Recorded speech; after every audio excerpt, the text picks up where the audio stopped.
Olá, este é o programa OAB na TV da 12ª subseção, que abrange as cidades de Jardinópolis, Ribeirão Preto, Cravinhos, Serrana, São Simão e Santa Rosa de Viterbo. Este programa tem o apoio cultural do Centro Universitário Estácio Uniceb. No programa de hoje nós vamos falar de regime tributário para advogados. E para tanto nós trouxemos o advogado e professor Rodrigo Forcinetti. Rodrigo, obrigado pela presença. Doutor Eduardo, o prazer é todo meu. Prazer poder auxiliar, trazer algumas informações para a nossa gloriosa classe de profissionais. Então, contribuir com essa gestão e contribuir com o que podemos dar de melhor para o advogado, principalmente para aquele que está ingressando nos nossos quadros e tem tantas dúvidas, principalmente no que pertine à questão tributária, né? Honrar com seus compromissos para com o Estado. Então, o prazer é todo meu. Professor, a advocacia é considerada uma profissão regulamentada. Explica para a gente o que é isso. Algumas profissões, algumas atividades, melhor dizendo, em razão da importância que elas desempenham no seio da sociedade, elas acabam tendo um grau de fiscalização mais intenso. Seja por parte das pessoas que as contratam, ou seja pela própria pessoa que a desempenha. Então, uma profissão, ela diz-se regulamentada quando ela tem alguma legislação que a subordina, que a disciplina.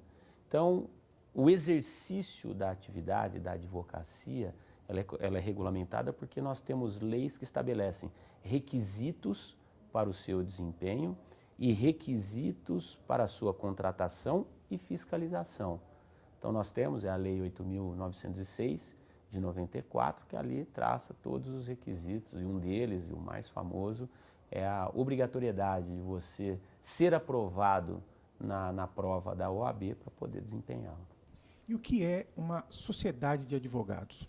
Bom, antes de falar da sociedade de advogados, é importante dizer que no Brasil, os profissionais, e principalmente esses profissionais que desempenham atividades regulamentadas, outros exemplos, até para ficar mais elucidativo, nós temos os médicos, os odontólogos, os enfermeiros, engenheiros, nós temos os contadores. Todas essas pessoas, isso não é privativo só do advogado, elas podem desempenhar a sua atividade em razão de uma liberdade que foi dada pela nossa legislação, pelo nosso ordenamento, seja na qualidade de pessoas físicas, seja na qualidade de pessoas jurídicas. Então, eu, por exemplo, sou advogado. Eu posso ser contratado pelas pessoas na qualidade de pessoa física, então Rodrigo Forcinetti, ele está desempenhando sua atividade advocatícia, ou eu posso constituir uma sociedade ao lado de outros profissionais que têm o mesmo interesse, que desempenham a mesma atividade, que tenham a mesma habilitação para poder praticar a mesma atividade. Tá? Obviamente, como é uma questão que será debatida, dentre outras questões, aqui nesse programa, a escolha dessa alternativa, ela implicará diretamente nos tributos incidentes sobre essa atividade. Então, a sociedade de advogado, respondendo objetivamente a pergunta, nada mais é do que a associação entre um ou mais advogados com o objetivo de prestar, via pessoa jurídica, devidamente estruturada nos termos do Código Civil e do Estatuto da OAB, para o desempenho da atividade da advocacia. Uma dúvida que assalta, é muito comum, é uma dúvida entre nós, advogados, né, advogados. Vale a pena você, do ponto de vista tributário, do recolhimento de imposto, né, vale a pena você constituir uma sociedade de advogados ou advogar individualmente de forma autônoma? Essa é uma pergunta muito subjetiva, aliás, extremamente subjetiva, porque ela vai depender das características de cada um e de questões também alheias à tributação.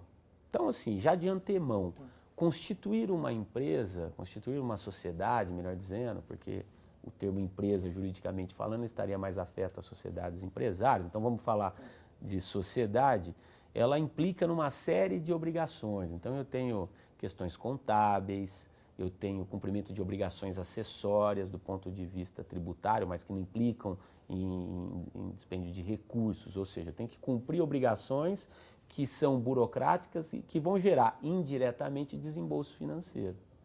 Então, a questão da adoção de uma alternativa, ou seja, vou constituir uma sociedade, eu vou prestar o serviço na qualidade de pessoa física, ela demanda uma análise de todos esses custos, diretos e indiretos. O que a gente costuma verificar no nosso dia a dia é que o advogado em início de carreira, que não tem ainda uma remuneração condizente muitas vezes com a atividade que ele desempenha, vale a pena continuar como pessoa física. Mas por que eu digo que isso não é uma regra? Por que eu digo que a gente precisa analisar questões alheias à questão tributária? Então, só como exemplo, se eu escolho a condução da atividade como pessoa física, eu vou ficar sujeito à tabela progressiva do imposto sobre a renda. Se eu receber um valor inferior a R$ 1.700, então vamos imaginar que a pessoa tem tirado R$ 1.500 por mês, ela vai ser isenta de imposto sobre a renda. Daqui a pouco eu vou falar um pouco mais, ela vai pagar o ISS apenas, tá? E como no regime fixo. Então, em tese, para ela é melhor desempenhar a sua atividade como pessoa física. Mas olha só, se o conjunto de contratantes, de clientes que essa pessoa possui, for pessoas jurídicas, a contratação de uma pessoa jurídica, de um autônomo, implica no pagamento de contribuições previdenciárias. Ao passo que na contratação de uma pessoa jurídica, de uma sociedade, essa tributação não existe. Então, muito embora para ele, advogado que está começando a carreira, que tem um valor ainda modesto a título de remuneração mensal, vale a pena atuar como pessoa física, ele vai encontrar muita dificuldade no dia a dia em razão da majoração na questão tributária para os seus contratantes. Então é uma questão que precisa ser muito bem analisada. O advogado autônomo que advoga individualmente, ou mesmo aquele que é associado a um escritório, mas não faz parte dos seus quadros societários, ele precisa pagar que tipo de imposto? Essa questão da associação é interessante e ela gera algumas discussões, principalmente na área trabalhista, que também precisam ser muito bem analisadas, muito bem pensadas. O advogado ele pode atuar como empregado, e aí tem até aquela questão se ele é exclusivo da empresa, da sociedade ou da empresa, né? Porque ele pode também trabalhar para uma sociedade de advogados, ele pode ser registrado. Se ele for exclusivo, ele tem 8 horas diárias de atuação. Na medida em que ele não é exclusivo, ele tem que cumprir 4 horas diárias e se isso for ultrapassado no seu dia a dia, tanto um quanto em outro caso, ele tem direito a horas extras. Ou ele pode se associar a alguma sociedade de advogados. O estatuto da OAB, ele permite, né, o nosso regimento, está lá no artigo 39, artigo 40, ele disciplina essa questão. Tanto um quanto em outro, então, ou seja, me associando a uma sociedade de advogados, ou figurando como um empregado de uma sociedade, eu já vou ficar sujeito imediatamente ao imposto sobre a renda, pela tabela progressiva. Então, aquela tabela que vai da faixa de isenção, né, dá mais ou menos R$ 1.700 por mês, 21 mil e alguma coisa por ano. Depois vou passando por alíquotas de 7,5% e até 27,5%. Então, quem ganha um pouco mais aí de R$ 4.500 mensais, ele já vai para essa tabela de 27,5%. Daqui a pouco também eu explico como que se desenvolve essa tributação. Além do imposto sobre a renda, eu tenho o ISS. O ISS é o imposto sobre serviço, o imposto sobre a renda eu recolho para a Receita Federal, o ISS eu recolho para o município. Os advogados, assim como outros profissionais que desempenham atividades regulamentadas, eles têm direito a um sistema diferenciado no recolhimento do ISS. Essa é uma informação importante que muitos não sabem e acabam até recolhendo o ISS de forma equivocada. Desde 1966, 68, através do Decreto 406, o regime de recolhimento do ISS, do profissional autônomo, é o regime de alíquotas fixas e anuais. Ou seja, eu vou recolher, ao invés de um valor, de uma alíquota sobre o meu recebimento, eu vou recolher um valor fixo e anual, que dá mais ou menos R$ 700, isso vai variar de município para município. Depois eu tenho as contribuições previdenciárias. E aí o recolhimento da contribuição previdenciária, ela vai depender do que o profissional autônomo decidiu para si. Agora eu estou falando do autônomo, porque o empregado ele fica sujeito à contribuição previdenciária de acordo com a remuneração que a empresa lhe pagou. a empresa ou a sociedade tem a parte dela e o profissional ele fica sujeito a uma alíquota que vai variar de 8% a 11% de acordo com o seu recebimento. Mas o profissional autônomo, ele terá direito ao recolhimento do seu carnê, o famoso carnê de autônomo, né? Como se dizia. Carnê-leão? Na verdade o carnê-leão é para efeitos de imposto sobre a renda. Tá. O carnê da Previdência é aquele valor que eu recolho mensalmente para um dia me aposentar, Sim. bem como me aproveitar dos demais benefícios previdenciários. Eu já te aproveitar e fazer um gancho, quando o autônomo emite o RPA. Perfeito. Aí o RPA é o Recibo de Pagamento Autônomo. Então, se você é uma sociedade, você vai emitir uma nota fiscal e uma fatura para receber os valores. Quando você desempenha a sua atividade na qualidade de autônomo, você emite o famoso RPA. O RPA é o Recibo de Pagamento Autônomo. Então, eu sei, principalmente hoje é uma dica importante, como todas as informações são muito bem interligadas, hoje nós temos os SPEDs da vida, todas as obrigações acessórias, nós temos informações que se cruzam. Emitir um RPA, com certeza, a empresa que o receber, a sociedade que o receber, ela vai declarar esse pagamento. Então, obviamente, é importante levar isso à tributação. Então, o que eu vou pagar sobre o RPA? Eu vou pagar o meu imposto sobre a renda. Tá? Vou considerar essa remuneração também para fins de análise e do recolhimento da contribuição previdenciária. Então, basicamente, são esses dois. Agora, repito, quando você emite o RPA e alguém mencionar que a tributação é maior, é porque está sendo considerada a tributação da empresa que está te contratando. Então, lembre-se, você fica sujeito, quando emite o RPA, ao imposto sobre a renda e à contribuição previdenciária que você vai recolher de acordo com a sua análise particularizada. Mas a pessoa jurídica que o está contratando, ela fica sujeito às contribuições previdenciárias. Pensando nessa questão do imposto de renda, né, quando nós, advogados, uma parte ganha uma ação, há um depósito judicial, é muito comum nós, advogados, fazermos o levantamento, esse dinheiro vir para a nossa conta, embora ele não seja nosso, nós vamos repassar para o cliente. Como é que fica a questão do imposto de renda nisso? Excelente pergunta, doutor Eduardo, até para quem está começando na carreira na advocacia, né, muitos deslizes podem ser cometidos, eu já vi vários autos de infração nesse sentido por parte da Receita. É muito importante você deixar tudo muito bem documentado. Então, o que eu recebi e vou repassar para o meu cliente, ele não pode ser tributado. Esse valor não me pertence, ele não está em minha disponibilidade. Então, basta que você registre a entrada, registre a saída, defina o que for de seus honorários e leve esses honorários à tributação. Porque como todas as informações são interligadas, esse pagamento que ficou retido contigo a título de honorário, certamente ele vai ser declarado pela empresa que o contratou. Bom, nós vamos para um rápido intervalo e já retornamos.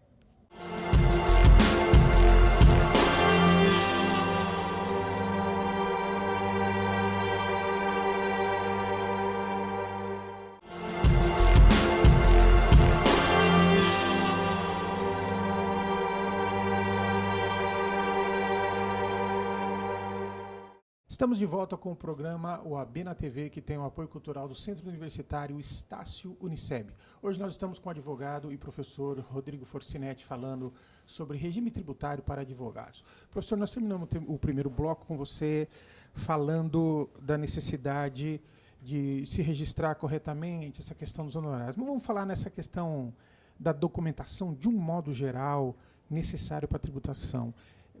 Por quanto tempo tem que se guardar estas provas e essas documentações? Guarda de documentos ela é primordial. Por quê? Porque amanhã ou depois, em uma fiscalização, em todos os sentidos, ou até numa prestação de contas pelo próprio cliente. Então é importante que você registre de uma forma, através dos documentos hábeis para tanto, tudo o que aconteceu, toda a sua relação com, seja simples custas que foram recolhidas até os recebíveis, via levantamento realizado perante a justiça. Essa questão, assim, muitos dizem, eu preciso guardar o documento por 5 anos. Perfeito, é o que o Código Tributário diz, né? O prazo decadencial para o fisco verificar se você recolheu, se você cumpriu com as suas obrigações é de 5 anos. Mas a questão que fica é a partir de quando eu começo a contar esses 5 anos. Então nós estamos falando nesse primeiro momento de pessoas físicas. Como acontece com as pessoas físicas? Então eu tenho o recebimento no exercício e a entrega da declaração de ajuste até o último dia útil do mês de abril do ano subsequente. Então, olha, essa contagem do prazo de 5 anos, ela vai depender do que aconteceu. Então, por exemplo, se você recolheu o tributo, mas o recolheu a menor, a contagem do prazo de 5 anos, ela se dará a partir da ocorrência do fato gerador. Então, é a partir do ano do recebimento.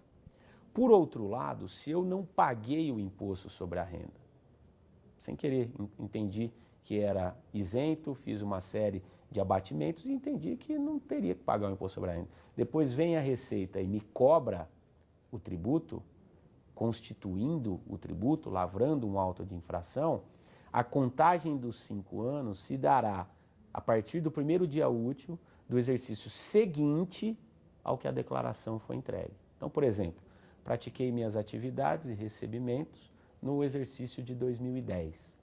Referente ao exercício de 2010, eu entreguei minha declaração no último dia útil do mês de abril de 2011. Se eu nada recolhi, ou seja, eu não tenho diferenças a apurar, o fisco vem e quer me cobrar um valor integral. Eu começo a contar o prazo, eu comecei a contar o prazo a partir de 1º de janeiro de 2012. Então, 2012, 2013, 2014, 2015, 2016. O fisco tem até 31 de dezembro de 2016 para cobrar o imposto sobre a renda. Ou seja, não são 5 anos contados da ocorrência do fato gerador. Então, é importantíssimo tomar cuidado com o tempo da guarda de documentos. Se eu não tiver os documentos, a acusação realizada pelo fisco, ela praticamente será objetiva e não demandará outros meios de prova para demonstrar que realmente você incorreu em alguma irregularidade. Outra questão tormentosa que sempre gera dúvida é em relação ao cálculo do imposto de renda. Eu queria que você explicasse para a gente, tanto para a pessoa física como a sociedade de advogados. Perfeito. Então, já falei do ISS. Sim. O ISS é fixo, anual. Vamos começar pelas pessoas físicas. As contribuições previdenciárias, eu vou mencionar qual vai ser o meu salário de contribuição e vou recolher a contribuição previdenciária, o INSS, como se diz vulgarmente, né, 20% sobre essa remuneração. As dúvidas ficam com relação ao imposto sobre a renda. Então, o imposto sobre a renda, o profissional autônomo, ele vai ter que apurar o tributo mensalmente de forma antecipada, que é o que nós chamamos de imposto sobre a renda retido na fonte, através do carnê-leão. Eu tenho 2 sistemáticas de apuração. Eu tenho o imposto sobre a renda pessoa física e depois eu tenho o imposto sobre a renda anual, que é aquele que eu vou apurar na minha declaração de ajustes. O imposto sobre a renda pessoa física, ele é uma mera antecipação do imposto sobre a renda anual, mas as regras são distintas. O que eu posso, tem várias despesas que eu posso abater no anual, que eu não posso abater no imposto sobre a renda retido na fonte. Então, basicamente, no imposto sobre a renda retido na fonte, primeira dica, elaboração do livro caixa. O que é o livro caixa? O profissional autônomo, ele vai elencar todas as suas receitas com a atividade e todas as suas despesas com a atividade. Só serão dedutíveis dos meus recebíveis as despesas que foram necessárias para a obtenção das receitas.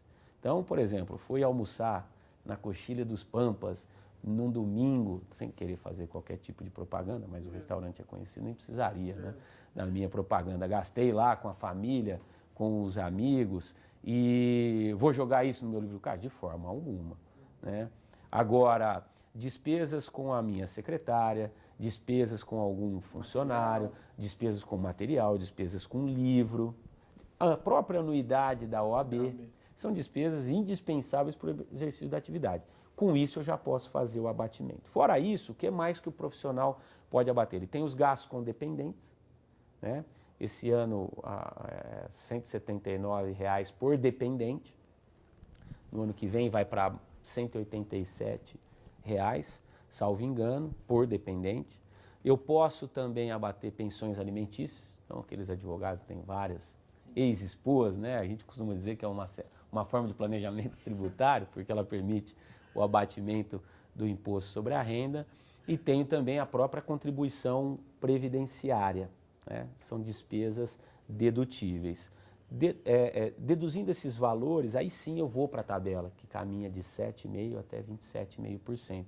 Verifico qual o patamar da tabela que eu caí, e depois eu tenho uma parcela pequena a deduzir do imposto calculado, que é um benefício que a legislação nos concede de abatimento no imposto. Calculado, vou lá e faço o recolhimento mensal. No final do exercício, eu tenho, como eu mencionei anteriormente, até o último dia útil do mês de abril de cada exercício para apresentar minha declaração de ajustes. O que mais que eu posso abater fora aquelas despesas que eram dedutíveis no imposto sobre a renda retido na fonte? Eu tenho os gastos com educação, por exemplo. Nosso, né, do próprio profissional, bem como de seus dependentes. Esses gastos também sofrem limitações, dá mais ou menos R$ 3.500 por ano. E tenho também os abatimentos, essa é a principal, despesas com saúde, não é só despesa médica, despesa com saúde. Então, fisioterapeuta, eu tenho médicos, odontólogos, plano de saúde. Aí a despesa com saúde é ilimitada, eu não tenho limite. Mas cuidado, porque não é raro você receber colegas que infelizmente tiveram o dispêndio, mas infelizmente tiveram esse dispêndio glosado pela Receita porque não guardaram os comprovantes.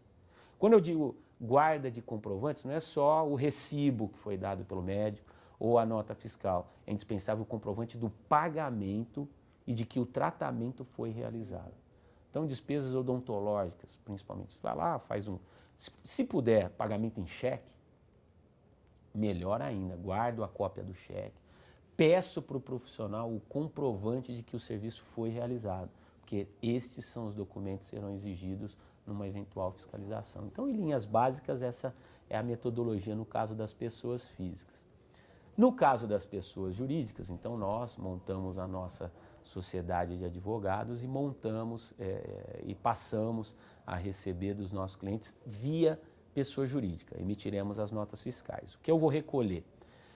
O recolhimento vai depender do regime de adoção, do regime tributário adotado por essa sociedade. Então, quais são os regimes passíveis de adoção? Eu tenho o regime do lucro presumido, eu tenho o regime do lucro real e eu tenho o simples. Lucro presumido e lucro real. Eu vou recolher o imposto sobre a renda, alíquota de 15%. Você poderia explicar para a gente, em linhas gerais, rapidamente, assim, o que é o lucro presumido, claro, o que é o lucro real? Claro. Então vamos lá. O lucro presumido, como o próprio nome diz, eu teria uma presunção do lucro da minha atividade. O lucro real é uma forma em que os tributos serão pagos, mais precisamente o imposto sobre a renda e a contribuição social sobre o lucro efetivo apurado mensalmente de acordo com as regras de tributação. Então, o lucro presumido é muito mais fácil. Aliás, para quem está em dúvida se, eu fiz o cálculo e o lucro presumido está dando muito próximo do lucro real, opta pelo lucro presumido, porque é muito mais simples. Eu não tenho uma contabilidade rígida, eu não tenho uma escrituração fiscal rígida, principalmente com a guarda de documentos, porque eu estou presumindo o meu lucro a partir das minhas receitas. Então, na atividade da advocacia, por exemplo, o lucro é presumido mediante a aplicação da alíquota de 32% sobre as receitas. Então, só para que fique bem simples, né? Muito embora não seja simples no nosso cotidiano. Quais são os tributos que uma sociedade recolhe? O imposto sobre a renda, 15% é a alíquota. Contribuição social sobre o lucro, 9% é a alíquota. Se eu escolhi pelo lucro real, eu vou ter que apurar todas as minhas receitas e todas as minhas despesas dedutíveis.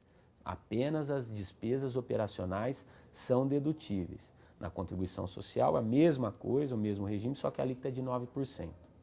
Se eu tiver um lucro superior no trimestre a R$60 mil, eu tenho que recolher sobre a diferença o imposto sobre a renda, que é o adicional do imposto sobre a renda.